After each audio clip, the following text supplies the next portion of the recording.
சத்தமா சொல்லுங்கய்யா. என்ன பேசுறீங்களா? சத்தமா சொல்லுங்க. நேரடியா தானே சார் சட்டமா சார். இல்ல டிஎஸ்பி கிட்ட சொல்லிக்கலாமான்னு கேட்டு சொல்லிட்டு சார் சொல்லிட்டோமா லைவ்ல போயிட்டு இருக்காங்கன்றது அதை சொல்லுங்க சார். சத்தமா சட்ட முறையா தான் சார் எடுத்து போடுறீங்க. லீகலா பண்றீங்க. சட்டமா சொல்லுங்க.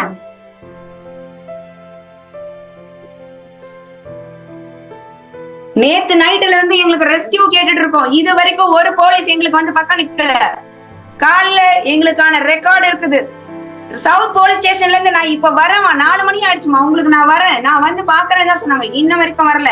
இந்த நேரத்துல வந்து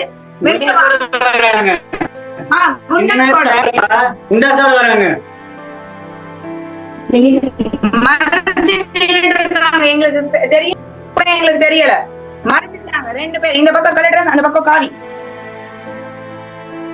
அவங்க பேசுற சவுண்ட் எங்களுக்கு சுத்தமா கேட்கல. எத்தனை பேர் உள்ள வந்திருக்காங்கன்னு கூட எங்களால கண்டுபிடிக்க முடியல. ஏன்னா மறைச்சிட்டாங்க. ஹோல்ஸ் எல்லாம் கதவு சீல் பண்ணி இருந்தது.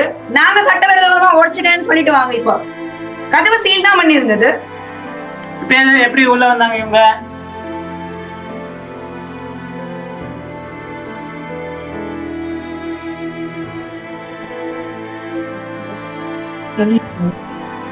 அதாவது நீங்க நேரலையில பார்க்கலாம். இப்ப நம்ம பேசிட்டு இருந்தது எல்லாமே வந்து நேரலையில பார்க்கலாம்.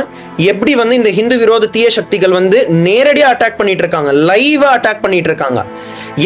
எப்போ அவங்களுக்கு தெரிஞ்சதோ இந்த ஓட்ட வழியா நம்ம வந்து அவங்க எல்லாரையும் காமிக்கிறோம், போட்டோ எடுக்கிறோம், வீடியோ எடுக்கிறோம் அப்படின்ட்டு பார்த்த உடனே போய் மறைச்சிட்டானுங்க பாருங்க.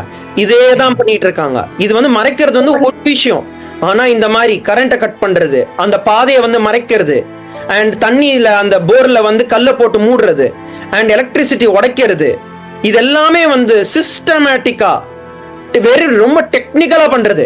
ஆக்சுவலா இதுல நம்ம கிளிம்ஸுமே கிடைச்சது. வெளியில போலீஸ்காரங்க உட்கார்ந்துட்டு இருந்தாங்க. எப்படி போலீஸ் உட்கார்ந்துட்டு இருக்க இடத்துல எங்களுக்கு பாதுகாப்பு கொடுக்க வேண்டிய விஷயத்துல இதெல்லாம் நடக்கும்? அப்ப நிஜமாவே போலீஸ் அவங்க பண்ண வேண்டிய விஷயம் பண்றாங்களா, இல்ல போலீஸ் விஷயத்துல மத்தவங்க பண்ணிட்டு இருக்காங்க?